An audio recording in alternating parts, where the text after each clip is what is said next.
નમસ્કાર વિદ્યાર્થી મિત્રો, ઓનલાઈન ક્લાસમાં આપ સર્વે વિદ્યાર્થીઓનું સ્વાગત છે। હવે આપણે બધાએ 1 થી 6 પ્રકરણ સુધીનો અભ્યાસ કર્યો છે। જે પ્રકરણ આપણે અભ્યાસ કરવા જઈ રહ્યા છીએ, જે પ્રકરણનો, તે ખૂબ જ રસપ્રદ છે। સમગ્ર વિશ્વમાં જે દેશો રહેલા છે એ સમગ્ર દેશની પોતપોતાની આગવી સંસ્કૃતિ હોય છે અને વિચારધારા હોય છે, અને એ વિચારધારા પ્રમાણે લોકો જીવતા શીખે છે। તો એ સંસ્કૃતિની પ્રશંસા હર હંમેશ આપણે દરેક જણે કરવી જોઈએ। એટલે કે જે દેશમાં લોકો પોતાના સંસ્કૃતિની પ્રશંસા કરે છે, એટલે કે અને સંસ્કૃતિની પણ પ્રશંસા કરે છે, તે લોકોનું જીવન ખરેખર ધન્ય છે। ये जनाः ये प्रशसन्ति च संस्कृतिं ये प्रशसन्ति च स्वदेशं ये प्रशसन्ति च स्वस्यं ते जीवन्ति ते जना ते जीवन्ति धन्यम नराः। संस्कृत सुभाषितમાં આવું કહેવામાં આવેલું છે। એટલે જે લોકો પોતાના દેશને, પોતાની જે સંસ્કૃતિ છે, કલ્ચર, તો એ સંસ્કૃતિનું પ્રશંસા કરે છે અને પોતાની પ્રશંસા કરે છે, તે લોકોનું જીવન ખરેખર ધન્યમ જીવંતી તે નરાહ। એ લોકોનું જીવન ધન્ય છે અને એના થકી જ એ પોતે પોતાના દેશની એક આગવી ઓળખ છે, એ પોતાની આગવી છાપ ધરાવે છે। તો પોતાને પણ પોતાના દેશના વતની અથવા પોતાના દેશનો જે નાગરિક છે એનું ગર્વ હોવું જોઈએ, અને એના થકી જ એ વ્યક્તિ છે એ વ્યક્તિની ઓળખ બને છે। પોતાનું ગૌરવ પણ એના થકી સચવાય છે, અને એનું મહત્ત્વ બતાવતા ઘણા બધા પદ્યો લખાયેલા છે કે વ્યક્તિ પોતે પોતાના દેશની આગવી સંસ્કૃતિ, એના વારસા થકી જ એની ઓળખ થાય છે। વ્યક્તિ કયા પ્રદેશનો છે, કયા રાજ્યનો છે, એ એની સંસ્કૃતિ, એની રીતભાત ઉપરથી ખબર પડે છે કે ખરેખર વ્યક્તિ આ રાજ્યનો છે। પંજાબમાં જુઓ તો એની જે પહેરવાની રીતભાત, પોશાક, જીવનશૈલી, લાઈફસ્ટાઈલ, તો એના આધારે જ એ પંજાબના લોકો છે એમની ઓળખ પડે છે કે ખરેખર આ પંજાબના લોકો છે, આ એમની ઓળખ છે। તો આ આગવી છાપ ધરાવતું, જે ગૌરવ બતાવતું, અને એ ગૌરવમાં ખરેખર વધારે ગૌરવ દર્શાવતું આપણે જે કાવ્ય ભણવા જઈ રહ્યા છે તેનું નામ છે હું એવો ગુજરાતી। તો હું એવો ગુજરાતી એ ખરેખર ગુજરાતની અસ્મિતા રજૂ કરે છે। તેના કવિ છે વિનોદ જોશી અને સાહિત્ય પ્રકાર છે ગીત। તો કવિ કહે છે કે ખરેખર હું ગુજરાતી હોવાનું મને ગર્વ છે, અને આપણને દરેક ગુજરાતની અસ્મિતાનું ગર્વ હોવું જોઈએ। તો ગુજરાતની અસ્મિતા એ ઇતિહાસ, ગુજરાતનો ઇતિહાસ જુઓ, પુરાણો, પ્રાચીન ઇતિહાસ, અર્વાચીન ઇતિહાસ, ગુજરાતનું સાહિત્ય, ગુજરાતી સાહિત્ય, કળા સાહિત્ય, લલિત કળા, કળા સાહિત્યમાં જુઓ તો ખુશ્બુ ગુજરાત કી, જે કચ્છમાં આ નવી રીતભાત જે ઓળખમાં આવી છે ખુશ્બુ ગુજરાત કી, તો એના વિશે પણ ઘણા એના પિક્ચર પણ તૈયાર થયેલું છે અને લેખો પણ લખાયેલા છે। ગુજરાતી સાહિત્ય, ગુજરાતી નૃત્ય, તો ઘણા બધા આપણા ગુજરાતમાં નૃત્યો જાણીતા છે, અને એનું જે ભરતકામ, ગૂંથણકામ, એ પણ એક આગવી વિશેષતા છે, આગવી ઓળખ છે। ગુજરાતની વિરાસત અને ગુજરાતના પ્રાણીઓ વગેરે સંબંધિત જો માહિતી છે, એ માહિતી આપણી અસ્મિતા, એટલે કે આપણી જે ભવ્ય વારસો છે, પ્રાચીન અને અર્વાચીન ભવ્ય વારસો છે, તેની આપણને ઝાંખી કરાવે છે। તો તેના થકી જ કવિ કહે છે કે ગુજરાતનો મહિમા શાના લીધે છે? ભૌતિક સંપત્તિ અને જે આપણે કુદરતી સંપત્તિ, એના થકી જ આપણા ગુજરાત રાજ્યનો જે વારસો છે એ વારસો આજે પણ અકબંધ સચવાયેલો જોવા મળે છે। ગુજરાતનો મહિમા શાના આધારે છે? તો નદીઓ, પ્રાચીન અર્વાચીન નદીઓ જુઓ તો એના થકી જ બનાસ નદી, જે સાબરમતી નદી, મહી નદી, નર્મદા નદી, તો આ નદીઓ થકી જ આ ગુજરાતની જે પરંપરા રહી છે, નદીઓ એ લોકમાતા છે અને આપણાને એ માતા છે. માતા સમાન જેમ માતા આપણાને બાળકને દૂધ પૂરું પાડે તેમ નદી પણ પોતાનું જે પાણી છે બારે માસ સિંચાઈ માટે અને પીવા માટે પૂરું પાડે છે. આ નર્મદા થકી જ પહાડો, હિમાલય પર્વત, બીજા શત્રુંજય પર્વત, અંબાજી, અરવલ્લીની ગિરિમાળાઓ એ પણ આપણું રક્ષણ કરે છે. એ આપણો જે કુદરતી વારસો છે એ કુદરતી નૈસર્ગિક વારસાનું જતન આપણે કરવું જોઈએ. રણ, કચ્છનું રણ, જંગલો પણ એટલા જ છે, ગીરના જંગલો, અને ગીરના જંગલોમાં સિંહ છે. એ સિંહ આપણી જે એક સંપત્તિ છે એ નૈસર્ગિક સંપત્તિ અને વન્ય પ્રાણી જીવો છે અને એના થકી જ આપણને જે વિવિધ મહિમા એના થકી આપણને જોવા રહેલો છે. આપણે વન્ય પ્રાણીઓ પણ છે. સમુદ્ર પણ આપણને એટલો જ છે કે જે મુદ્રા પોટ ઉપર જે ઘણા બધા ત્યાં જોવા મળે છે, જે જળ વ્યવહાર, જળ વ્યાપાર એ પણ એના થકી આભારી છે. જે મત્સ્ય ઉદ્યોગ છે એ પણ એના થકી જે લોકોને રોજગારી મળે છે એ પણ સમુદ્રને આભારી છે. તો આપણા રાજ્યમાં પ્રકૃતિ સૌંદર્ય પણ એટલું જોવા મળે છે કે આપણું ગુજરાતના સરદાર પટેલ, ગાંધીજી જેવા મહાનુભાવી આપણે આ જન્મભૂમિમાં જન્મ લીધો છે. સૂરોની ભૂમિ છે ગુજરાતની, ગીરમાં વસેલા સિંહો એ ગુજરાતની ઓળખ છે. એના માટે જે સાંસ્કૃતિક અને વૈકલ્પિક જે વિચાર જોવા મળે છે એ એનું સમન્વય પણ આના આધારે જોવા મળે છે. તો તેના માટે દેશપ્રેમ અને જે રાજ્ય પ્રત્યેનો, જે પ્રદેશ પ્રત્યેનો પ્રેમ છે એ કવિએ સરસ રીતે અહીં આલેખેલો છે. તો વિનોદ જોશી એ ખરેખર એમણે સરસ મજાનું સાહિત્ય એક ગીત રૂપે આપણને આલેખન કરેલું જોવા મળે છે કે ગુજરાતી હોવાનું ગૌરવ એ પણ ખરેખર ખૂબ જ છે, જરૂરી છે અને આપણને એ ગુજરાતી હોવાનું ગર્વ પણ હોવું જોઈએ. કવિ કહે છે કે ખરેખર આપણા ગુજરાતમાં જે ગર્વ છે એ ગર્વ નદીઓની બાબતમાં, પર્વતોની બાબતમાં અથવા રીતભાતની બાબત, જીવનશૈલીની બાબતમાં, સંસ્કૃતિની બાબતમાં એ પણ ખરેખર જોવા મળે છે. જે નમ્રતા છે, નમતાને સૌ કોરું, જે નમતાને બહુમાન, સાગરને નદીઓ ભજે છોડી દેતા ઊંચા સ્થાન. એ નમ્રતા પણ આપણા ગુજરાતના લોકોમાં જોવા મળે છે. દયા પણ જોવા મળે છે કે અહિંસા પરમો ધર્મ તથા હિંસા પરો દમમ. અહિંસા પરમમ ધર્મ, અહિંસા પરમ તપઃ. અહિંસા, દયા, પુણ્ય આ બધા જે ગુણો છે એ ગુણો ખરેખર ગુજરાતની પ્રજામાં જોવા મળે છે. એટલે આપણે પણ એ ગુણો હવે જાળવી રાખવાના છે, એ ગુણોનું સિંચન કરવાનું છે. આપણને જે સાંસ્કૃતિક વારસો મળેલો છે, નૈસર્ગિક વારસો મળેલો છે, કુદરતી વારસો, એનું આપણને જતન કરવાનું છે, એનું ગૌરવ આપણે લેવાનું છે. એની જે વિશેષતાઓ છે, ગુજરાતની વિશેષતાઓ એ ઉપરોક્ત કાવ્યમાં, હું ગુજરાતી કાવ્યમાં નિરૂપાયેલી જોવા મળે છે.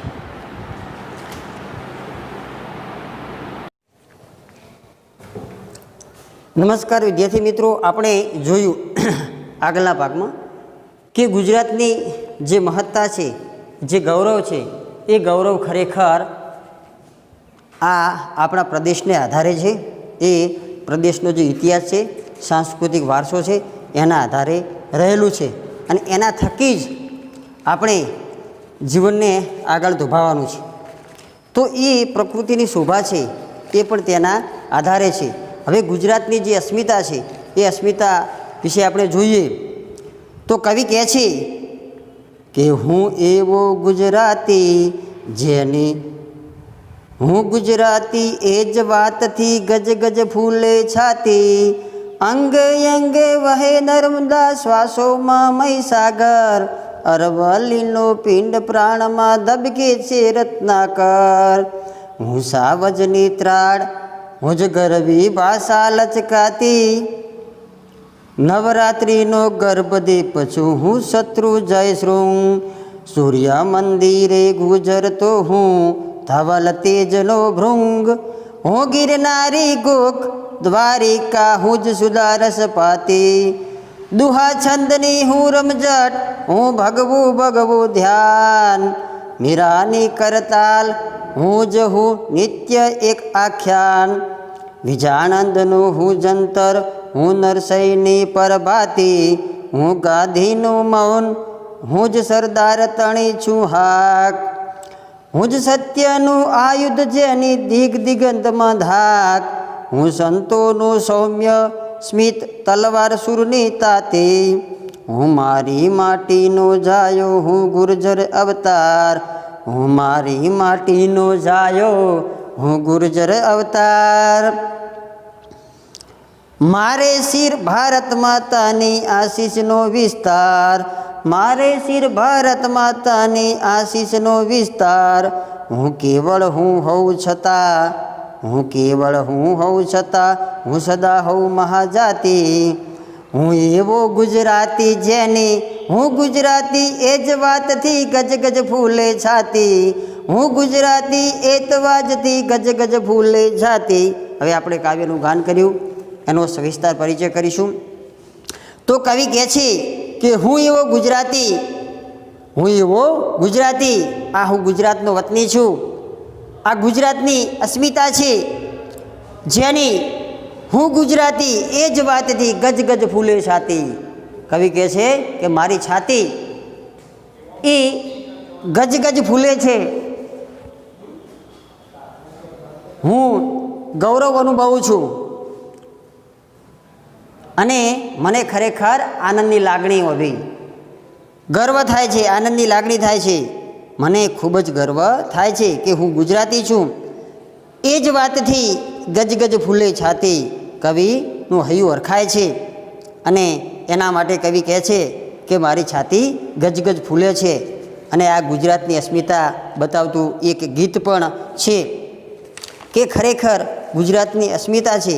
એ અસ્મિતા આ ગીતોને આધારે તમને એનો જે ભવ્ય વારસો છે એ ભવ્ય વારસો એના આધારે જોવા મળે છે કે આ ગુજરાતની જે ધરતી છે એ ધરતી ખરેખર અણમોલ છે, એને કોઈ મૂલ્ય નથી.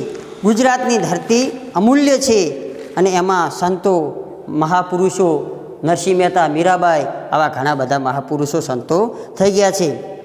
તો એક કવિએ કીધું છે કે હે ગરવી ગુજરાતની આ ધરતી, જ્યાં પાક્યા રતન અણમોલ, આખી દુનિયામાં ગુજરાત મારું મોખ રે, જેના મારે કહેવા છે બે બોલ, જેના મારે કહેવા છે બે બોલ. હે કાચી કેરીને અંગુર ગલાલ, કાચી કેરીને અંગુર ગલાલ, અમે ગુજરાતી લેરી લાલાલ, અમે ગુજરાતી લેરી લાલાલ. ગાંધીજી ગુજરાતી, મોદીજી ગુજરાતી, ગુજરાતની છે બોલબાલા, અમે લેરી લાલાલ. અવકાશની પહેલી યાત્રા કરનારી મારા મલકની મારી ગુજરાતી, અવકાશની પહેલી યાત્રા કરનારી મારા મલકની મારી ગુજરાતી. અખંડ ભારતના ઘડવૈયા એવા સરદાર પટેલ તો મારા ગુજરાતી, સરદાર પટેલ તો મારા ગુજરાતી. અંબાણી ગુજરાતી, અદાણી ગુજરાતી, ગુજરાતીની છે બોલબાલા, અમે લેરી લાલાલ, અમે લેરી લાલાલ. 14 વર્ષની ચારણ કન્યા સાવજ બગાડે એવી મારી ગુજરાતી, 14 વર્ષની ચારણ કન્યા સાવજ બગાડે એ મારી ગુજરાતી. મસ્તક પડે ને જેના ધડ લડે છે, દાદા વસરાજ તો મારા ગુજરાતી. ભાતીજી ગુજરાતી, આથીજી ગુજરાતી, ગુજરાતીની છે બોલબાલા, અમે લેરી લાલાલ, અમે લેરી લાલાલ, અમે ગુજરાતના લાલ. દિવાળી બેન ભીલ ને હેમુભાઈ ગઢવી મારા પાટણના મણિરાજ ગુજરાતી, દિવાળી બેન ભીલ ને હેમુભાઈ ગઢવી મારા પાટણના મણિરાજ ગુજરાતી. રાષ્ટ્રીય કવિ શ્રી ઝવેરચંદ મેઘાણી મારા મલકના મારા ગુજરાતી, ગુજરાતની ગાથા મનુરબારીની ગાથા, ગુજરાતની ગાથા બારીની ગાથા, ગુજરાતીની બોલબાલા, અમે લેરી લાલાલ, તો કવિએ કીધું છે કે આ ગુજરાતની ગાથા ઉપરોક્ત ગીતમાં સરસ રીતે આપણને જોવા મળે છે કે ખરેખર ઝવેરચંદ મેઘાણી રાષ્ટ્રીય શાયર જે એમણે ગુજરાતી સાહિત્યમાં અમૂલ્ય ખેડાણ કર્યું છે, તો એના થકી જ આ એની રીતભાત સંસ્કૃતિ આબાદ શહેર, તો આ ઉત્તર ગુજરાતના જે આગળ શોભતું પાટણ અને પાલનપુર શહેર અને એમાં આ ગુજરાતની ધરતી છે, તો ખરેખર ગુજરાતની ધરતીને ધન્ય છે. કવિ કહે છે કે એ જ વાતથી ગજગજ ફૂલે છાતી, અંગે અંગે વહે નર્મદા, શ્વાસોમાં મહીસાગર. મારા અંગમાં, પ્રત્યેક અંગમાં, શરીરના દરેક અંગમાં નર્મદા વહે છે. ભરૂચ પાસેની એક નદી છે, ભરૂચ પાસે, ભરૂચ જિલ્લાની પાસે આવેલી એક નદી. તો આ મારા અંગમાં નર્મદા વહે છે, શ્વાસોમાં મહીસાગર. મારા શ્વાસમાં, મારા હૃદયમાં, મારા શ્વાસોમાં મહીસાગર, ચરોતર પાસે આવેલી એક નદી. તો શ્વાસોમાં મહીસાગર, ચરોતર પ્રદેશ પાસે આવેલી એક નદી શ્વાસોમાં મહીસાગર છે. મારા અંગમાં નર્મદા નદી વહે છે અને શ્વાસમાં મહીસાગર નદી વહે છે. અરવલ્લીનો પિંડ પ્રાણમાં ધબકે છે રત્નાકર. હું તો એક અરવલ્લી ગિરિમાળાનો પિંડ છે. પિંડ એટલે શરીર, દેહ. હું એક અરવલ્લીનો પિંડ, મારા પ્રાણમાં, મારા હૃદયમાં, ધબકારામાં, પ્રાણ, હૃદય, અસ્તિત્વમાં, મારા અસ્તિત્વમાં રત્નાકર એટલે સમુદ્ર, સાગર ધબકે છે. મારા અસ્તિત્વમાં સાગર ધબકે છે. તો આ સ્વાગર રૂપી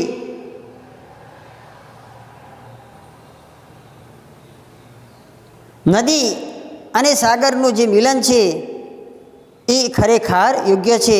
આ રત્નાકર મારા પ્રાણમાં ધબકે છે, મારા શરીરમાં અરવલ્લીનો પિંડ છે, દેહ છે.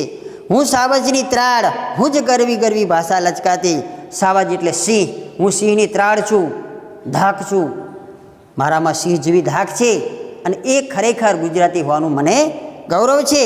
હું સાવજની ત્રાળ, હું જ ગરવી ભાષા લચકાતી. મારામાં જ ગરવી એટલે ગૌરવશાળી, ગૌરવથી ભરેલી આ લચકાતી લયયુક્ત ભાષા ખરેખર એ ગુજરાતી ભાષા છે અને હું ગુજરાતી છું. ખરેખર એ નવરાત્રિનો ગર્ભદીપ હું જ શત્રુંજય શૃંગ. ખરેખર નવરાત્રિ જે આસો મહિનામાં ઉજવવામાં આવે છે, નવરાત્રિ, તો આ નવરાત્રિનો સમૂહ એકમથી માંડીને 9 અને વિજયાદશમી દશમ, તો નવરાત્રિ જે આસો મહિનામાં એક પવિત્ર હિન્દુ ધર્મનો તહેવાર છે.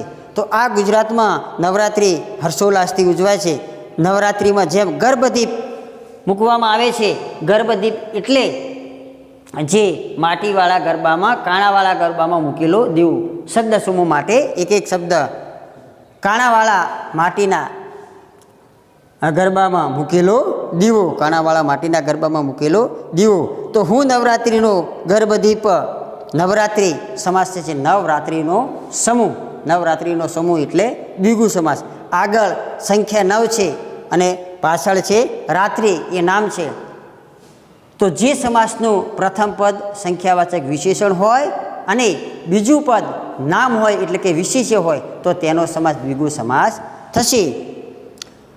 તો હું નવરાત્રિનો ગર્ભદીપ છું અને નવરાત્રિમાં આજે ગરબા ગાવામાં આવે છે કે કેસરીયો રંગ તને લાગ્યો અલા ગરબા, કેસરીયો રંગ તને લાગ્યો રે લોલ. તો કેસરીયો રંગ તને લાગ્યો અલા ગરબા. તો આ ગરબાનું જે વર્ણન છે એ વર્ણન ખરેખર આ ગુજરાતમાં જોવા મળે છે. હું શત્રુંજય શૃંગ અને હું પણ સૌરાષ્ટ્ર અને પાલીતાણામાં આવેલો એક પર્વત છે શત્રુંજય. સૌરાષ્ટ્ર અને પાલીતાણામાં આવેલો જે પર્વત શત્રુંજય પર્વતનું જે શૃંગ છે એ શૃંગ એટલે શોભા, દેદીપ્યમાન, આ શૃંગ છે. અને બીજો અર્થ થશે શૃંગ એટલે શિખર. એક અર્થ થશે શોભા અને બીજો થશે શિખર. તો આ શૃંગ છે, આ શત્રુંજય પર્વતનું હું શિખર છું, ટોચ છું. અને એ ટોચે ખરેખર એના થકી જ આ જે અસ્મિતા છે, આ ગૌરવ છે, આ પ્રાકૃતિક વારસા દ્વારા શોભે છે. અને એના થકી સૂર્ય મંદિરે ગુજરતો હું ધવલ તેજનો ભૃંગ. કવિ કહે છે વિનોદ જોશી કે મોઢેરાનું સૂર્ય મંદિર. તો આ મોઢેરાનું સૂર્ય મંદિર સૂર્ય મંદિરે ગુજરતો, કવિ સૂર્ય મંદિરે પસાર થતા હતા. તો એ વખતે આ ઐતિહાસિક મંદિર છે. હું ધવલ તેજનો ભૃંગ, ધવલ એટલે સફેદ અને ધવલનો વિરોધાર્થી થશે શ્યામ. ધવલ એટલે સફેદ શ્વેત અને એનો વિરોધાર્થી શ્યામ કાળો. તો હું ધવલ તેજનો, તેજ એટલે પ્રકાશ, આ ધવલ તેજનો પ્રકાશનો ભૃંગ છું. આ ખરેખર મારી એ ધવલ તેજની ભૃંગ એટલે શોભા છે અને બીજો અર્થ છે ભૃંગ એટલે ભમરો. તો આ ખરેખર ધવલ તેજનો ભૃંગ, હું એક ધવલ તેજરૂપી શોભા છું, દીદીપ્યમાન છે અને બીજો અર્થ થશે ભૃંગ એટલે ભ્રમર અથવા ભમરો. તો કવિ અહીં આપણને શૃંગ અને ભૃંગ આ બંને પંક્તિઓમાં પ્રાસ મળે છે. પહેલી પંક્તિમાં શૃંગ અને બીજી પંક્તિમાં ભૃંગ. તો બંને પંક્તિઓમાં જે બંને શબ્દોના પ્રાસ મળે છે તો અંત્યાનુપ્રાસ અલંકાર થશે. પ્રથમ પંક્તિનો છેલ્લો શબ્દ અને બીજી પંક્તિનો છેલ્લો શબ્દ, આ બંને શબ્દના પ્રાસ મળતા હોય તો તેનો અલંકાર થશે અંત્યાનુપ્રાસ અલંકાર.